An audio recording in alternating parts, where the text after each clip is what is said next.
Welcome to the Unitarian Universalist Fellowship of Vero Beach. Our worship theme this month, for the month of February, is love. If you are visiting for the first time, I'd like to invite you to make your way to the visitors table after the service so we can greet you more appropriately and tell you more about the congregation. And please also stay for coffee hour, which you can find your way to the fellowship hall by just following the mass of people anxious for coffee.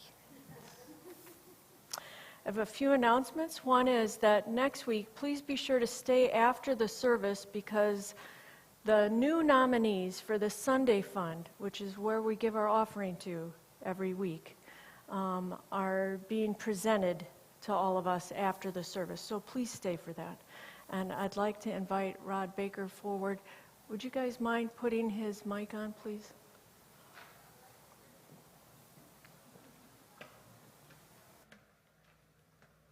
Well, good morning, everybody. Great to see you all. My name is Rod Baker. My wife Jean and I are in charge of the fundraising committee, and so I'm here to say a great big thank you for our yard sale. We had a great yard sale. Came out really nice, and thank you for that. And we have our big auction coming up March 18th, so we need donations, desperately needed. Ticket sales, also desperately needed, and they're on sale today. We all know that's a lot of fun, and catering will be catering by Adrian this year. And we have 4 more enjoyment books. Just so you know, we'll have those at the table at a discount price today of only $30. So that's the end. Thank you. Bye. Desperate in there, wasn't there? Desperately. He means it too. Before we start this morning, would you take your cell phone out, please, and silence it so we can be present with one another for the next hour.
Good morning. That was lame. Come on. Good morning. Good morning. It's beautiful out today. You have to say a good morning like that, right? I am the oldest of 2 kids. My sister Ingrid is 4 years younger than I am. She is a physician. She's smart, funny, beautiful, and uber responsible. Now, I know that a lot of you have probably seen those memes where they show, like, here's how a firstborn kid acts, here's how the secondborn kid acts, right? Have you ever seen those? Yeah, I swear we got, like, flipped at birth around that. So, some good examples. I used to babysit Ingrid a lot. And one time we were babysitting, and I often felt like my way of doing things was surely going to work. Let's just put that in your brain, okay? So I'm babysitting this one time, and we had one of those popcorn poppers that had oil that you put in it. You know what I'm talking about, the old-fashioned ones? And we were out of oil. So I say to my sister, I'm like, well, let's just use corn syrup. That'll work. And she's like, no, it won't. And I'm like, yeah, it will. I'm pretty sure it's going to work. She's like, no, it won't. Yes, it will. Just watch. So she watches, and sure enough, there's smoke everywhere, there's corn syrup boiling over the top. It entirely ruined the machine, and I didn't make any money from babysitting that time because I had to buy a new popcorn maker. Another time, I was babysitting. You'd think my parents would learn after a while, right? Anyway, I'm babysitting, and we were supposed to run the dishwasher, but we're out of dishwasher detergent. You can see this coming, can't you? Oof. Anyway, it was the 70s, so we, of course, had a carpeted kitchen. Now, whoever thought that was a good idea is beyond me, but we had a carpeted kitchen. So anyway, I'm like, well, let's just use dishwashing liquid, to which my sister said, no, you can't. To which Kaaren says, to which my sister says, to which Kaaren says, just watch. So it gets going, you know, like 15 minutes in, and all of a sudden, there are like bubbles just flying out of the vents of the dishwasher, and it's like all over. It moves like 4 feet, 5 feet, 6 feet. There's water gushing out of the sides of the dishwasher all over, and you couldn't turn it off because it was full of water. By the time it was done, the entire kitchen floor was sopping wet. And we used about 30 towels to dry it up, and they're hanging all over the place. And finally, it's, you know, bedtime, and my sister's like, I'm going to bed. You can deal with this by yourself. And I'm like, okay. And I don't really even remember my parents being mad at me. They were probably disappointed in me, but they weren't mad at me. If you ask my sister now about me, she would say, I am irresponsible. She probably would. I'm irresponsible. I never followed directions, which is true. And, but she would also say that she loves the fullness of who I am. And I think that's why we come to church, because here, we are known and understood by one another to be loved for the fullness of who we are. Am I right about that? I am right about that. Welcome to our celebration of life. It's so good to be together. Before we sing our first hymn, would you please rise and greet your neighbor this morning?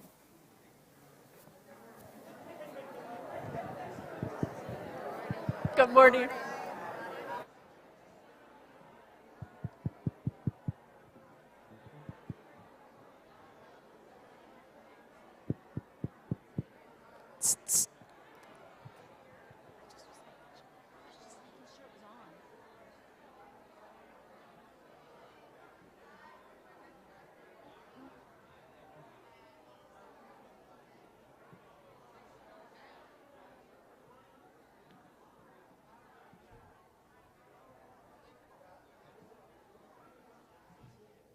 Won't you please join us in your gray hymn book, number 100, I've Got Peace Like a River.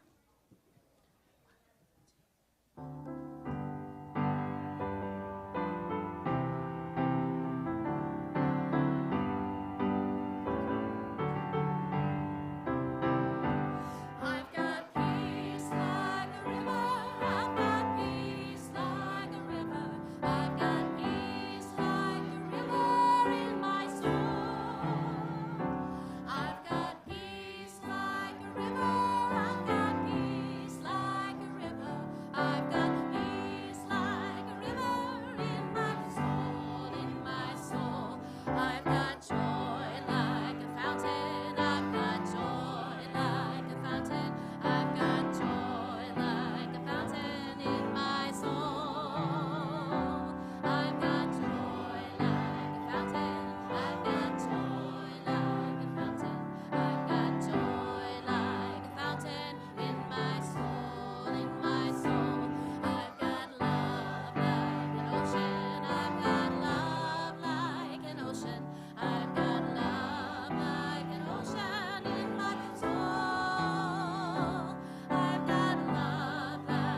Would you please join with me in reciting the chalice lighting words?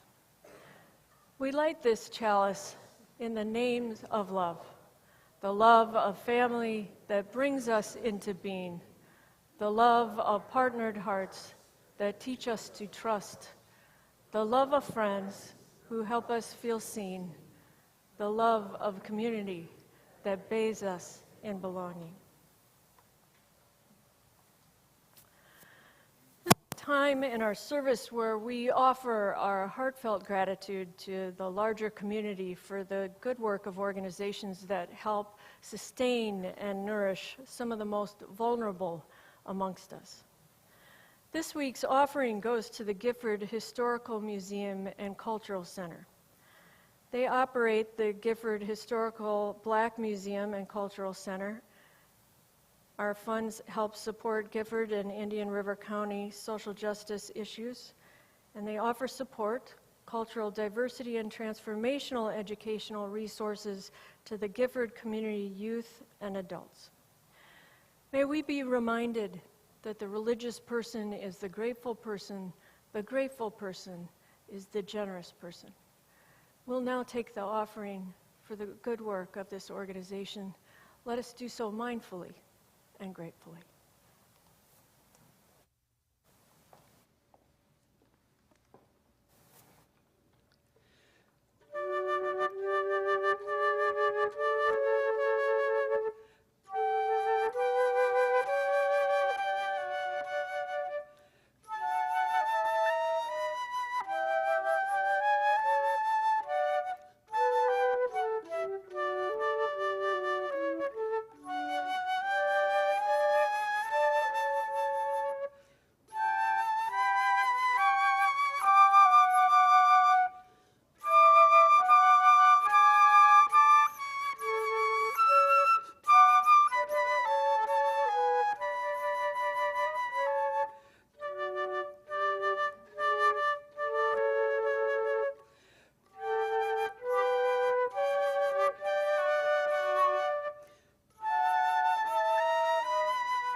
Before me is water, the very sustenance of life.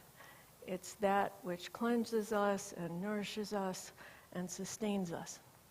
We use it as a symbol for that which our community does for one another. Each week I add salt for the tears that have been shed that we have seen or not seen. It's always a good reminder to remind ourselves over and over again, I think, that when we see people, we're not really sure what's happened in their week, so to be tender with one another. Normally I throw flowers, but they're imaginary today, okay? So imaginary flowers, aren't they beautiful? Throwing up for all the joy and wonder that we've experienced this week. If you have a joy or sorrow in your own life that you would like to contribute to the greater whole, I invite you to come forward and drop a stone in the water.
That we have shared be held in our hearts and minds throughout the next week.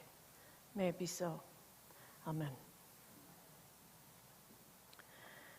Please join with me in the spirit of prayer and meditation, followed by some shared silence.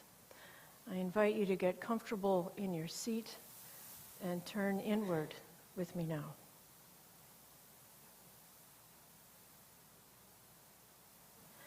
I share with you a piece by Kevin Tarsa which is a recast of Psalm 23 in the name of love.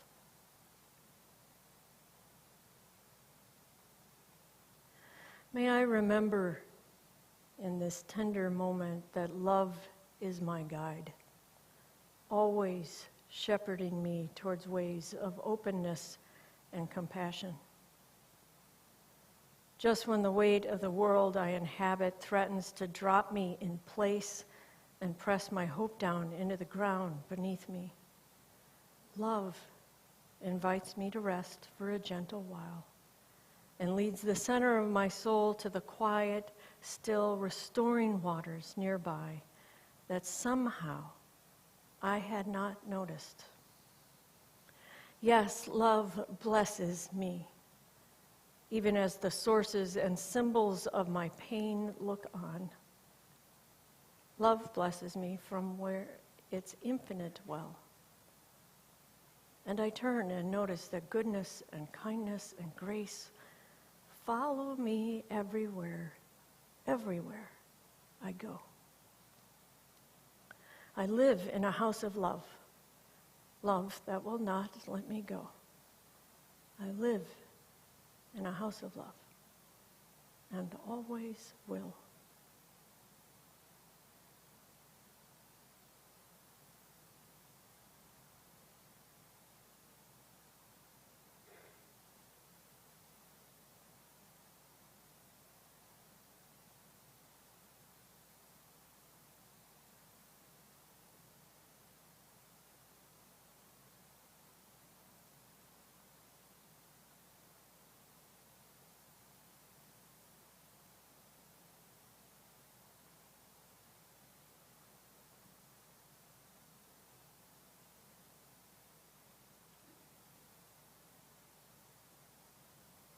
May the silence we have shared continue to hold and heal us all.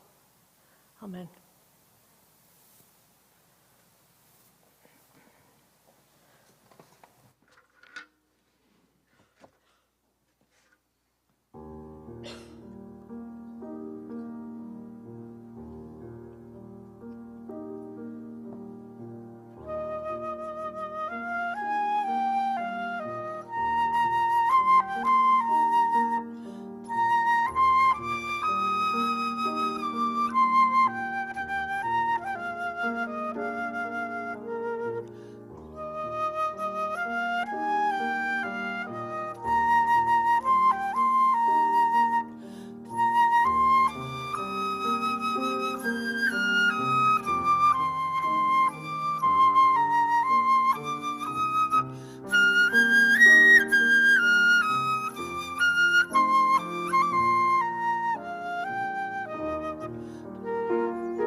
As you know, I am an interim minister, which means my time with you is roughly done kind of the middle of June to the end of June.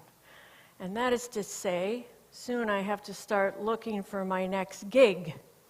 And in doing so, I have to update my ministerial record online so other congregations can get to know me. And in all of the things that you have to fill out, there are some questions like, who influences you the most? And most often, I say Nasruddin. Now, Nasruddin was a 13th century satirical Sufi who was a popular philosopher and wise man, and is remembered for his funny stories and anecdotes. He appears in thousands of stories, sometimes witty, sometimes wise, but most often as the butt of the joke. Do you see me in this? Now, I'm like him, of course, without the beard and the testosterone, and a far less of the wise part, but more of the butt of the joke side, because I know how to do ministry by exposing my humanity as a means for communal access, kind of, to the human condition. So it is with that introduction that I start the sermon today, called Rooted in Love. 3 religious traditions, 1 discombobulating day, and a lesson to last a lifetime. Now, I want to share with you an accounting of a day that I had about 9 years ago. And it was such a momentous thing that I wrote it up in numerous places, and I go back to it for multiple lessons all the time. And I realized it would be helpful to share this day with you. All right? Both sharing, because I'm a Nasruddin wannabe, and a very flawed yet striving to be awake human being. So the day wasn't starting well. I got up late and was immediately rushed, which made me grumpy. My eldest daughter had the night before asked whether or not I could bring her to school because the neighbor who normally brings her couldn't bring her. So could I get up early and bring her to school? And I'm like, yeah, no problem, I got it. I'll bring you to school, and then I'll go off to work. She's like, great. So the next morning, I thought, as soon as my feet hit the ground, what an idiot. Why did I say that? I regretted those kind words I had said to her right away. And this child, who I love dearly, is not a morning person. And there are reasons that you do not want to get up with her in the morning. She is a grunter in the morning. You ask a question, she grunts back. You ask for an answer to something, she grunts back. If you ask her, hey, Solveig, would you like a cup of coffee, which is something that you need dearly at that moment, she'll grunt back at you. Anyway, I drive her to school, and when I get there, I say, she says bye to me, and she kind of grunts it, and I end up grunting bye back to her. And then when I'm leaving the parking lot, I realize I'm acting like this child of mine made my day start poorly, and at this moment, my ill-timed day is her fault. I'm not proud of that fact, but, there it is, right? So I drive about a half mile away from the school, and I realize that I forgot my cell phone and the cord to my computer, so I got to drive all the way back home. And when I get there, my youngest daughter is up, and she says, hey, Mom.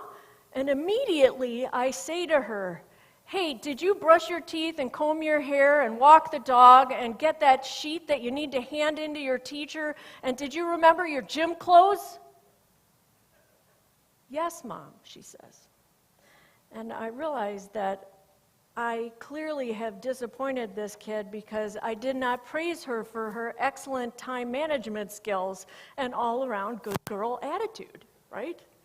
I got it, Mom, she says. I love you. Yeah, well, I love you too, I grunt. I grab my things, I get in the car, and it seems on this day, life is under my skin. Clearly, no matter my excuses, there was no need to be that way. The further I drove on my way to work, the more I feel disappointed in myself. After all, I'm supposed to be the adult in the family, and apparently I can't pull that off on Tuesdays, or at least this Tuesday. Now I'm at a stop sign, and in front of me is an SUV that is a Christian with a sense of humor, because on the right side of the back of that SUV is a bumper sticker that says, "Obama is not a foreign-born socialist giving free health care. That would be Jesus." Did you hear that? This mic went out. Obama is not a foreign-born socialist giving away free health care. That would be Jesus. And another sticker below the magnet fish on the left-hand side of the back of that SUV had one of Jesus's biggest dictums, love your neighbor as yourself. Now, I am a minister. It's not like that comes up numerous times, right? And I've seen it. But for that day, for whatever reason, I saw it differently than I've seen it before. Not the neighbor part of it, which is often what we move to when we think of that saying, but the love of yourself. And that part kind of got under my craw. So I'm thinking, love myself? Seriously, I don't even like myself today. I'm going to have to go back, especially to that youngest kid, and say I'm sorry for being short and snippy to her, and for running in and not seeing her and not saying, "I'm so proud of you for getting ready on your own today." And I know that kid will say to me, "It's okay, Mama." But that won't help me feel any better because I failed her. The standard to which I measure myself is impossible. You would think I'd learn to lower the bar. I mean, really, a lifetime of not making it over the bar and then being disappointed in myself, I should lower the bar, but I don't do that. And friends, I see that in almost all of us as well. Do we love ourselves all the time? I don't think so. Are we gentle with ourselves? Do we let ourselves have a do-over, especially when it's not perfect but good enough? Which we often give do-overs to those we like and love. But for ourselves, not always. We let shame and blame and hurt and meanness from others kind of permeate our being. And once permeate, start kind of building layers of protection of our inner self, and our inner light gets all squished. Or do we expect some ridiculous level of perfection over our inner light that if we could shirk off, we might love ourselves more, like for all those flaws? Yeah, we do that too. It's not always easy to love yourself. Conversely, when it isn't easy to love yourself, it's kind of hard to stay in that body with yourself. You know what I'm talking about? Have you ever had that feeling where you wish you could get out of your skin because you're having such a bad day about all the stuff that's bad in you? For God's sakes, you better admit some of that, some of you. Do not look at me like that. Yes, you worry me.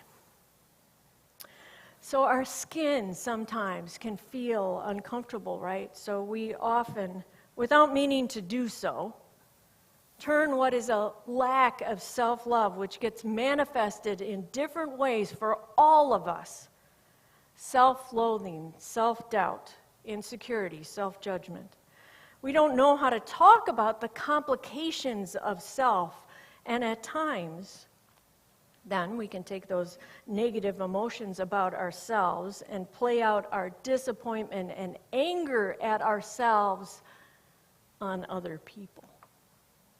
It's hard to love your neighbor as yourself when we are conflicted about loving ourselves fundamentally.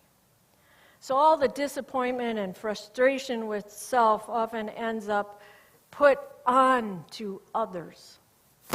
So for me that day, I wish I had another line tagged next to that, love your neighbor as yourself, and it's a short line by a lay Buddhist priest named Tara Brach.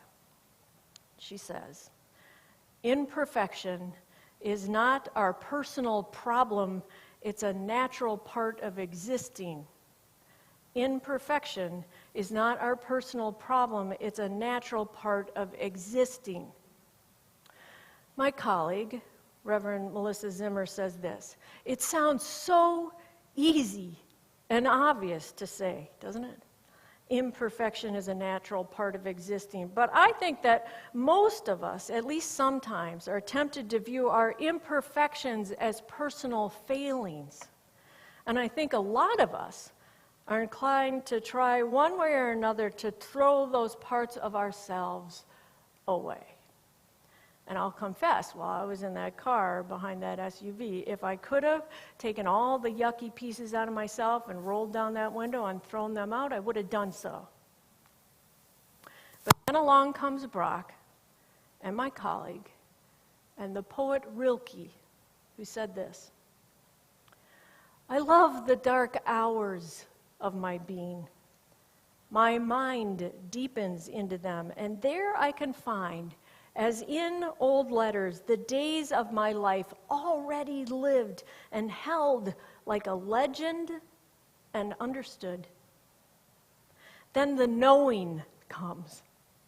I can open to another life that's wide and timeless, so I am sometimes like a tree, rustling over a gravesite and making real the dream of the one that its living roots embrace.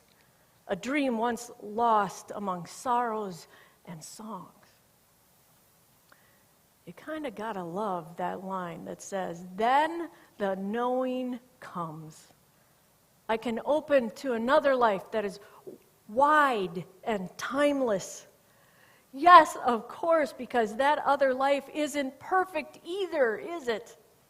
And the poet, man, he gets that. How glorious it is to get that in the end. What we are required to do, all of us, is to kind of strip down naked, metaphorically, in front of a mirror. And there we are called to see ourselves, and perhaps more challenging, to claim ourselves, to love ourselves, warts and all. Parker Palmer, the Quaker theologian and author, says this, I know myself to be a person of weakness and strength, liability and giftedness, darkness and light. I now know that to be whole is to reject none of it, but to embrace all of it. For me, that's what this is about. Yes, when we can accept the wholeness of our dark and light, we can truly love ourselves. And if we can do it ourselves, we can then do it for others as well. We can take that enormous taproot of wisdom and plunge it down into the ground, secure under the understory, into the moist humus, clear down to the rocky soil with groundwater, a mere trickling by. And we plant that so far into the earth, and then plant ourselves with love thy neighbor as yourself, right there. That was the first lesson of the day. I leave the SUV with its sermonic bumper sticker for the right lane and carry on to church. That love thy neighbor as yourself kind of sticks with me like barbecue ribs on short ribs. And through a staff meeting, a conference call, a meeting with my intern, and lunch, though I forgot my lunch, and the only thing that when I was rummaging through the car was a half-eaten granola bar that my daughter had left into the crease of the car. And don't look at me like you've never not eaten something like that, because I did. So I'm hungry this day, right? Literally and spiritually. So late afternoon, I go to the YMCA for what has become my daily yoga practice. Of course, it starts off with getting your mind and body on the mat. I love that piece of yoga. You are on the mat. And for this hour, you are breathing and moving and opening, kind of extending yourself on that mat. If done right, all else fades away. So most of the time, I can get like 75% of myself on the mat. This day, I'm like 45, maybe. My energy still tumbling along with to-do lists and problems to fix and the 4 emails that I keep promising myself I got to get to. That said, by the end of the class, my body is realigned and my breathing deep and my brain is a little calmer. And I settle into Shavasana, which is the dead man's pose. And for a good 2 minutes, I am there. I am rooted to the earth. I feel my body being heavy against the ground, and I am present to this practice of awareness and blessing. And then my yoga instructor invites us all to sit up, and she does what she does every time at the end. She takes her hands in prayer position and bows and says, Namaste. Now at this gym, Namaste means, I see the good in you as you see the good in me. I see the divine in you as you see the divine in me. And in my mind's eye, I see clearly her opening to life as she has just given me a really great gift.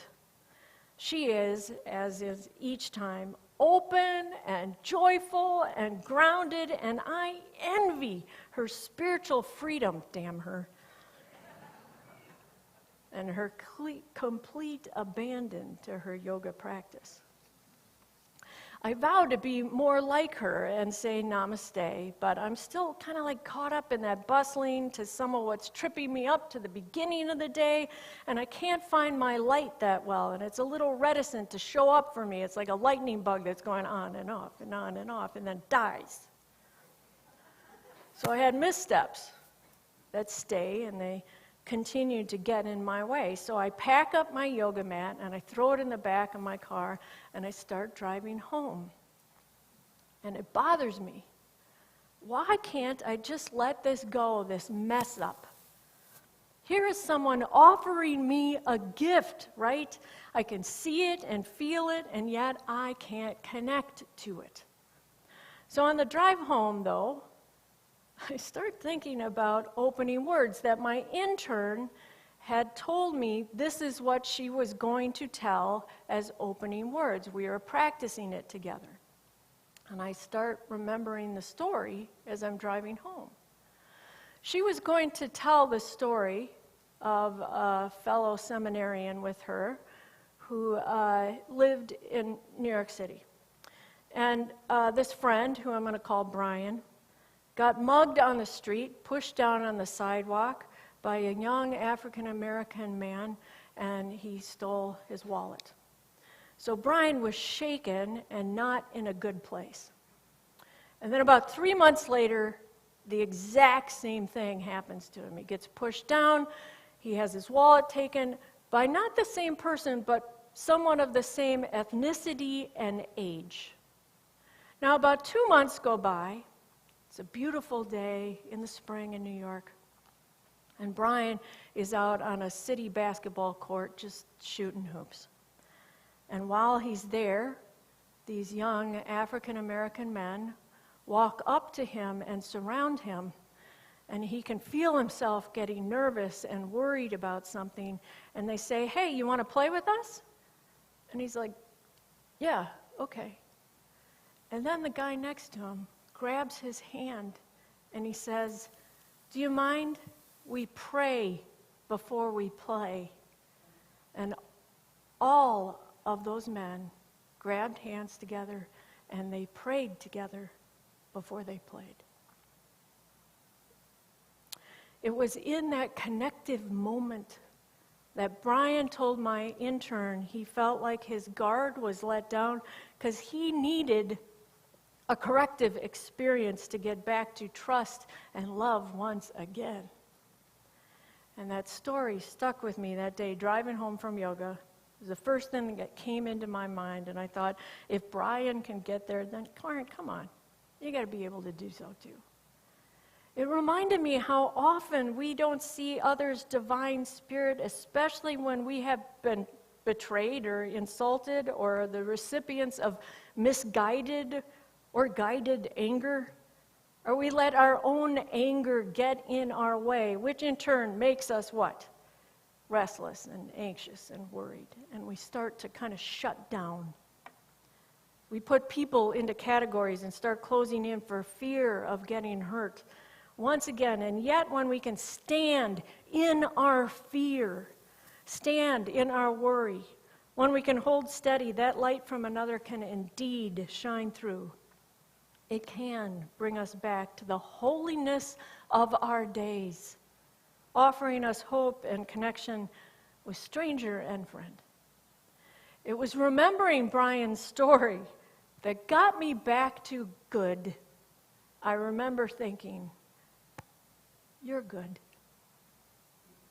All of this made me realize I was wasting a day holding on to a morning mishap, so I could plant another enormous taproot of wisdom and plunge it into the ground through the understory dark to the dark earth with the water running next to it, and implant the need to see the divine within me and within you. Namaste, indeed. Second lesson of the day. When I got home, I managed to apologize to that youngest kid, and we went for a walk with the dog, and she told me about her day. And I was bringing her to a riding lesson. This is before we lived on the farm. And so she was getting ready, and I hopped on my computer. And I had asked my staff if they had come upon anything about rooted in love, would you send it to me? So one of my staff members, I pull up an email from them, and indeed, they had sent me something on the Jewish concept of tikkun olam. But there was something about this version of tikkun olam that I had never seen before, and it was different. Here's what it said. Isaac Luria, the renowned 16th century Kabbalist, used the phrase tikkun olam, often translated as repairing the world, to encapsulate the true role of humanity and the ongoing evolution in spirituality of the cosmos. Luria taught that God created the world by forming vessels to hold the divine light. Thus, when he went to pour the divine light in, they catastrophically shattered, thus tumbling down toward the realm of matter. And thus our world consists of countless strands of the original vessel and trapped sparks of the divine light. Humanity's then great task involves helping God by freeing and reuniting that scattered light, raising those sparks back to divinity, and restoring the broken world together. So I was on fire after reading that, especially after that incongruence and frustration and failures of the day, because Loria's version of this story, it makes God sound just plain clumsy. Like he was filling the vessels full of light, and instead of just intentionally exploding them for humanity to replicate the divine in action, this was a record of true divine mishap. I mean, as if God or Yahweh was new to the game, like new to the playing field, having followed the gods of the polytheistic gods, right? Of thunder and air and water and the underworld. And that God, he was known for his haphazard behavior. Yahweh, his predecessors called out, watch those vessels of divine light and truth. You're going to drop them carrying them like that. And he's like, I am not, says Yahweh, and he does this like little hacky sack move, and sort of sudden, boom! They fall to the ground, and there's a huge catastrophe all over the world due to this sophomoric God's insolence. That is a great story that way of how God messes up. It seems God is not perfect with his delivery of divinity for humanity. No way! He drops the vessels and has to rely on the imperfections of humanity to heal and repair the brokenness. And on that day, I thought maybe humanity's work is to repair our little pieces of the world as people who are as clumsy as God. And because God is clumsy, we share a common purpose. We are not perfect, but God's not either. Maybe the divine needs us to carry forward this blessing to the world, and together in union we have perfection. Maybe, just maybe, we are the ones tasked with repairing the world together, shard by shard. And now I could actually plant another root of wisdom down through the earth near the water that's running down there. Remembering that Tikkun Olam need not be perfect. Just needs to be repair work with love and care, even if it doesn't fit perfectly, even if it's dropped again and again and again. It's the imperfect effort that grounds us together. Hours later, I go to bed exhausted, more the fool yet grateful to the wisdom traditions for a glorious, engaging day, hoping with all my heart that tomorrow I might actually wake up a little less clumsy, a little less grumpy, maybe even a little bit wiser. And as my weary eyes close in exhaustion and stupor, the image of Nesrudin comes into my head, and he's holding onto his beard, nodding at me, saying, "You did good, kid. You did good."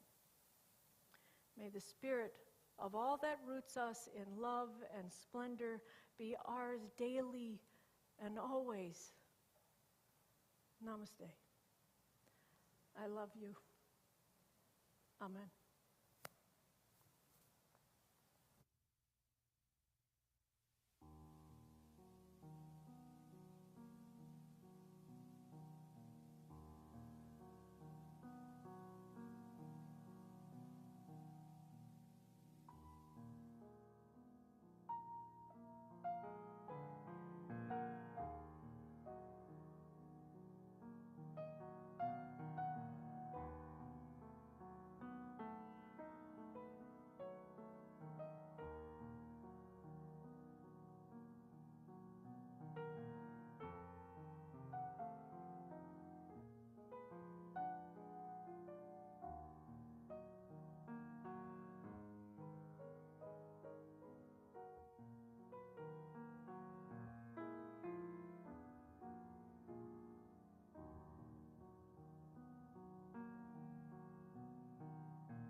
Won't you please join us in your gray hymn book, number 169, We Shall Overcome.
Would you please join hands for the closing words?